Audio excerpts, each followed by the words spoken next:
Hi, it's Fias Tarot. Hello, Aquarius Placements. This is your general and love reading ngayong month of May. So, tingnan natin kung ano bang energies surrounding, energies coming in. Okay, pagdating sa iyong placement.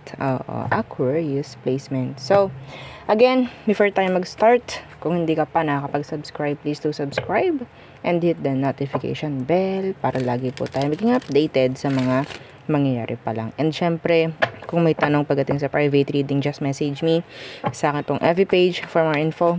Ganun rin pagdating kay Perception of Light, and sa mga naghahanap ng healer, kay Kuya Dingsi naman po pwedeng mag-message. And syempre, yung ating mga items is all available.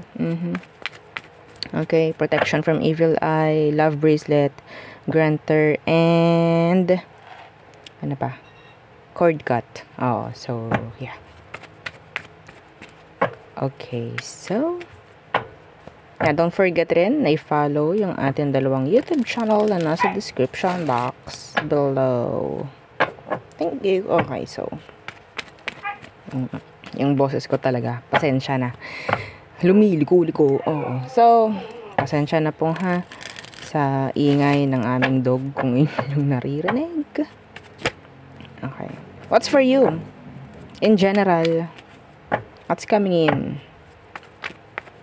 for Aqua this month of May? Okay. 9 of Wands in reversed. 10 of Pentacles in reversed.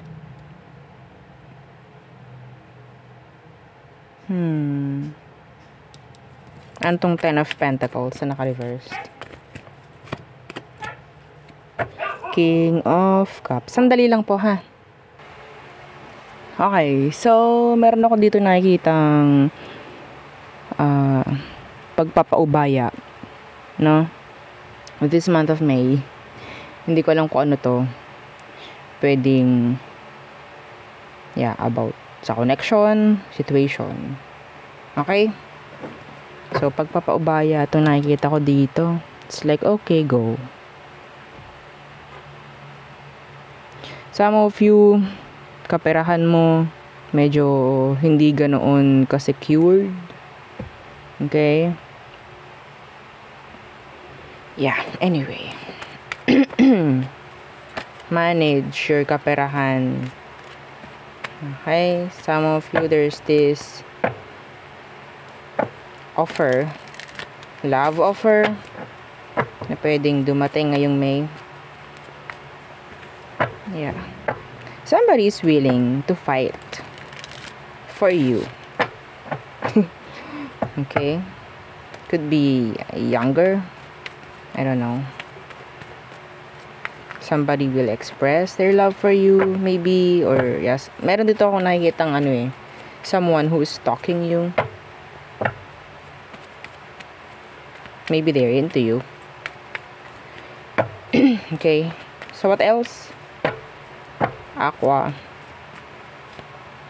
Again, the Ace of Cups in reverse. So, may chance ng pag-reject ng isang love offer this May. Ace of Cups in reverse. Why? Yeah, the 9 of Pentacles. So, iba sa atin, parang mas pipiliin na maging single lang. Maging single muna ngayong May. Chariot. Para magawa yung mga ng maluag, no? Yung mga gustong gawin. If ever, wala mo ng sakit sa ulo or what. Mga ganun bagay. Why? Let's see. Some of you, ang isang dahilan lang talaga is gusto lang maging single muna. Magpahinga sa love. Parang ganun. Yeah. The 2 of Pentacles. Yeah. Pahinga. Okay, so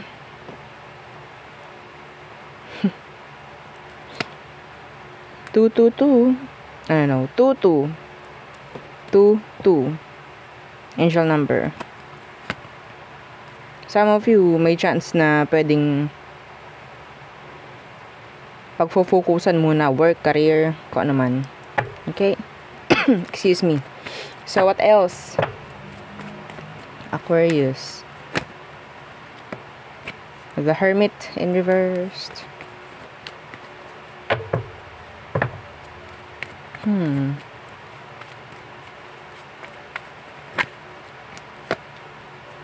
Three of Cups. May bigla ang magpaparamdam na kaibigan. Okay? Unexpected. Some of them, they just want to see you. Wanting to reunite, wanting to reconnect maybe. A surprise visit for some of you.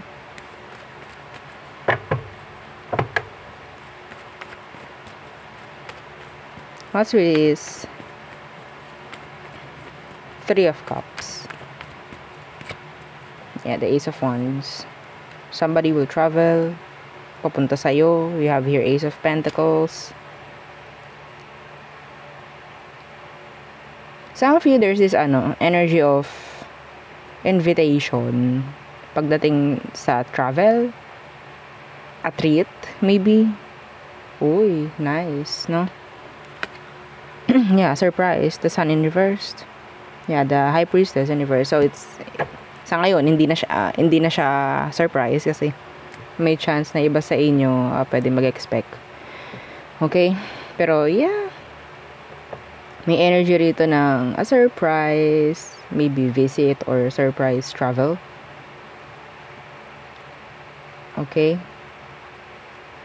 May iba sa inyo may magki-click na negosyo ngayong May.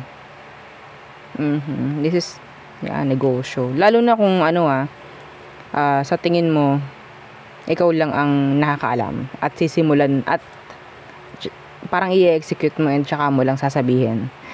Yes, mas maganda yon. Some of you, there's this chance of an opportunity na magkaroon ng pag-open ng business ngayong May and pwedeng mag-click. There's this success. We have here the Nine of Pentacles. Okay? Some of you, if your money is not doing good sa ngayon, sa tingin ko, may mga kailangang ayusin, i-fix, pagandahin, whatsoever, pagdating sa kung ano man meron sa kaperahan. Okay? Source ng income mo. So, siguro kailangan merong i-upgrade, something like that. And nakikita ko magiging okay naman ulit. Yeah. Okay? Yeah.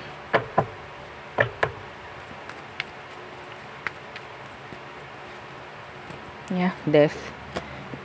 Changes. King of Pentacles in reverse. Some of you, may nakikita akong changes pagdating sa management in general. Okay? So, there. Yeah, ngayong May. So, next. Ano bang meron? Pagdating sa love. What's coming in for you in love? Energies coming in. Some of you, may mga nag-admire sa'yo because, nakita ko si ang pangalan nito. Si Queen of Wands, no? That's somebody who's attractive, mga ganyan. Let's see. What's coming in for you, Aqua? In love. Okay, the Nine of Pentacles, this is the Pre-Empress energy. Some of you, maybe you're in the Pre-Empress mode. The Nine of Pentacles, that's somebody who is single. Pwedeng ikaw ay single. Okay? What's with that Nine of Pentacles? The Ace of Swords. Yeah. Meron ditong ginagawa kang motivation. Yeah. Merong gustong kumonek. Could be an air sign or earth sign. Somebody's watching you. Wanting to approach you. Wanting to talk. Marami nakaka-appreciate or maraming sabihin nating nagagandahan, nagagapuan sa'yo, parang ganyan. Okay? Six of Swords in reversed. Some of you, yung energy mo is too intimidating. Okay? Like, sabihin natin hindi ganun kadali approach. Meron ditong taong urong-sulong sa'yo.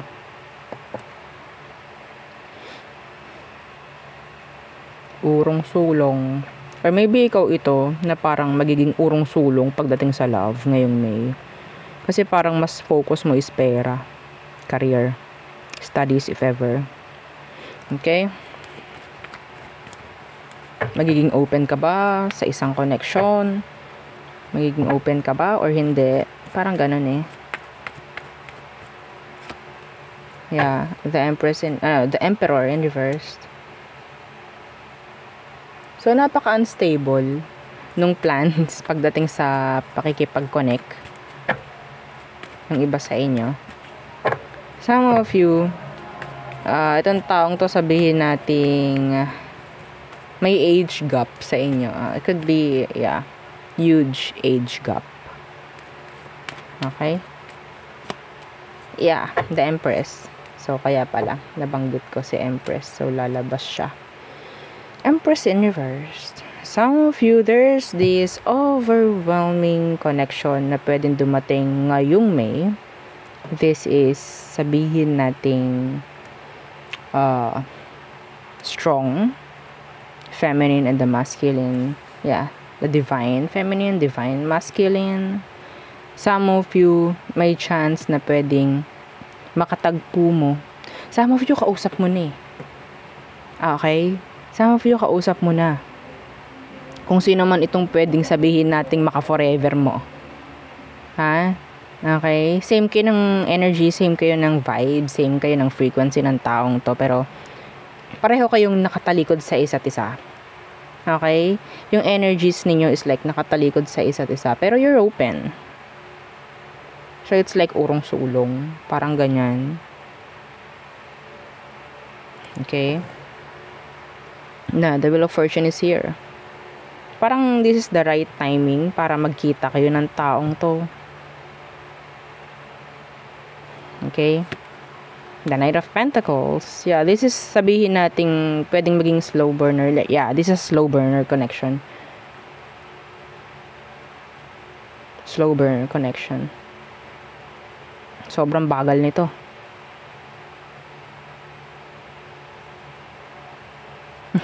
Hindi ko alam kung may mangyayaring pag-usad dito, pero kung sino man to, sabihin natin siya na yung para sa'yo. Okay? Siya na tong para sa'yo. May chance na sabihin nating ang daming conflicts na pwedeng sumasabay sa situation ninyo sa ngayon. Yeah. Some of you, nakita mo tong taong ito na you're doing good pagdating sa kaperahan. And nagkakaroon ng struggles or challenges sa ngayon. Kasi pwedeng, ito pansinin nyo, kung sino man to, medyo nagkaroon ng struggles pagdating sa kaperahan. Okay? Sa ngayon, nung nakakonect mo tong taong to, that is specific. Okay? Kung ganun nga ang nangyayari ngayon sa inyo, sa'yo, yung money mo dati is doing good, doing great. Naging, sabihin nating, parang gumigewang-gewang lang simula nung makita mo tong taong to na sabihin ko sa'yo na yung taong to is for you. Okay? I think universe is challenging you. Yes. Okay? So, the Ace of Swords.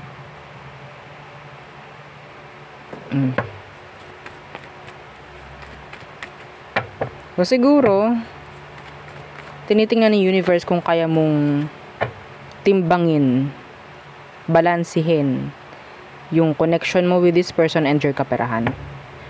Oo. Ang nakuha ko sa inyo is pwedeng parang sumasablay ng kauntian pagdating sa pera.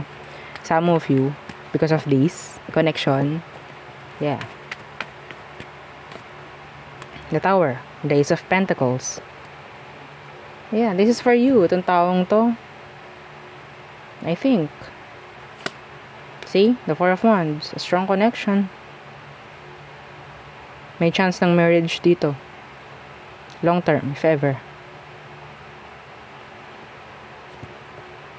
This is unexpected. Some of you, nagkita kayo, nagkakilala kayo ng taong to, hindi mo inaasahan na magiging, sabihin natin, mafo-fall kayo sa isa't isa, pero, oops, hindi pa okay, hindi pa ready. Parang ganun. Okay? Yeah. Maraming kailangan mangyari. Some of you, you're busy.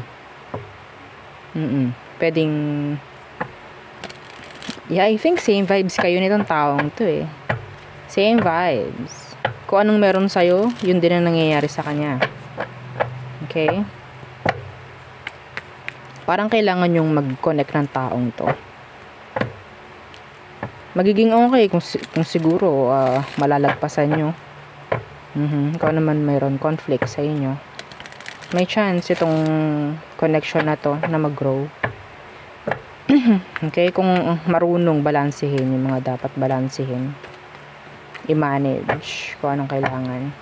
So, what else? Let's see. What else? For Aqua. Situation. For singles, what's coming in for you? Single Aqua, what's coming in for single Aquarius this May? Okay. The Queen of Wands. So, ito yung kanina nakita ko. Okay. Looking good. Physically. Looking good. Attractive. So, some of you, you'll get a lot of attraction. Whether male or female. Kahit anong gender. Okay. Queen of Wands. The Hermit in reversed.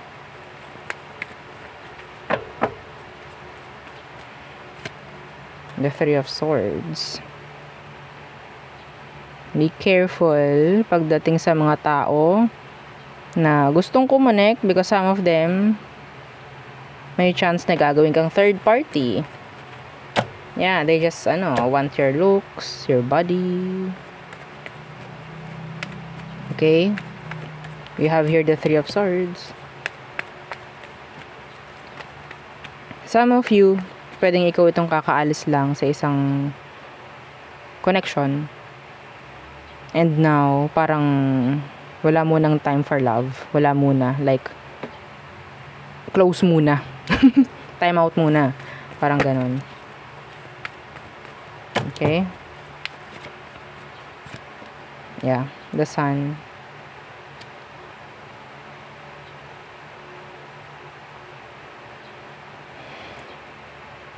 Specific ko nakikita rito, yun nga, parang may tao dito na gustong kumonek sa'yo, pero may chance na may mga malalaman ka sa kanya. Pwede kasing hindi niya muna sasabihin sa'yo sa una pa lang. Hindi niya muna sasabihin kung anong mga sikreto, stories behind, okay, na kanyang pagkatao. So, some of them may anak. Some of them, nasa isang connection pa. Be careful po. Sabi ko nga kanina, third parties. Pwede kasing gawin kang option or gawin kang third party. Oo, yan. Diba? So, meron tayong dalawang energy dito. Yeah. Two of Swords. Options. This person is indecisive. Some of them, pwede kasi yung person nila hindi na maibigay yung mga gusto nila. Pwedeng hindi, sabihin nating hindi na mai-provide nga kung ano mga kailangan. So, nandyan yung parang itong taong to isahanap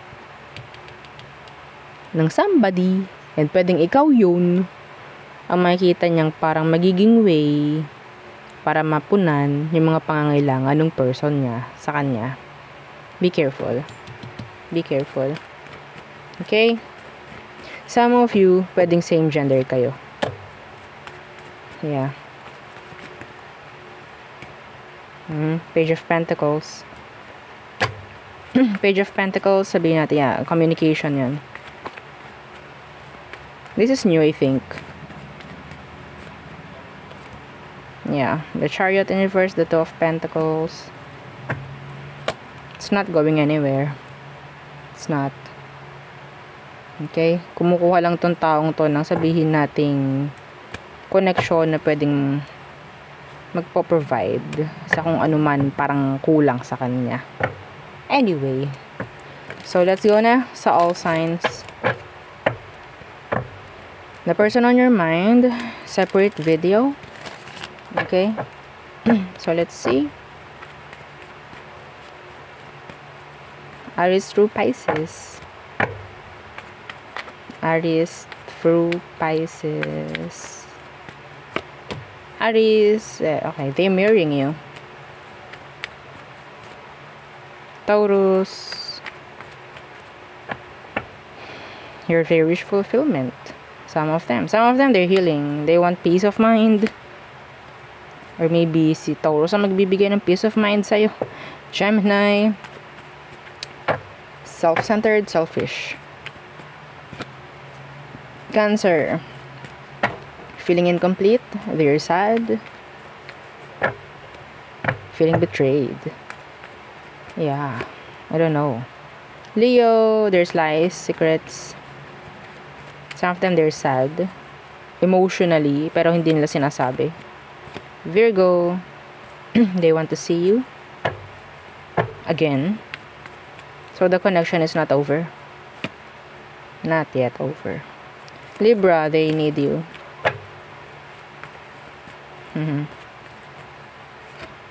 Scorpio, ikaw yung parang kinakailangan ng sobra-sobra ni Scorpio. They see you as somebody na pwedeng makasama forever. Without you, they're nothing. Parang ganon. Yeah, some of them, they're manifesting you. They see you as na pwedeng maging nanay or tatay ng anak niya. Okay? They want to build family with you. They're thinking about future with you. Si Scorpio. Sag, they love you. Some of them, they're like hiding their true emotions, their love for you. Yeah, they're hiding it. Capricorn,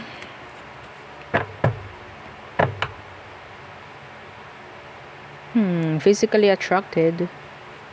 They like you. Thinking of you sexually. Aqua, walking away. Some of them may chance ng I have to do this. Parang may ganun ako narinig from them. I have to do this. Pero uncertain, like unsure yung person or yung tong Aquarius na to. Unsure. Pisces, they have plans. They want your attention. Feeling stuck. Some of them, they're overthinking everything. Itong Pisces na to. Yeah, there's imbalance. So there, yun ang aking reading for you. Aquarius placements. Again, please don't forget to like, share, and subscribe. And follow our FB page. Thank you. Bye!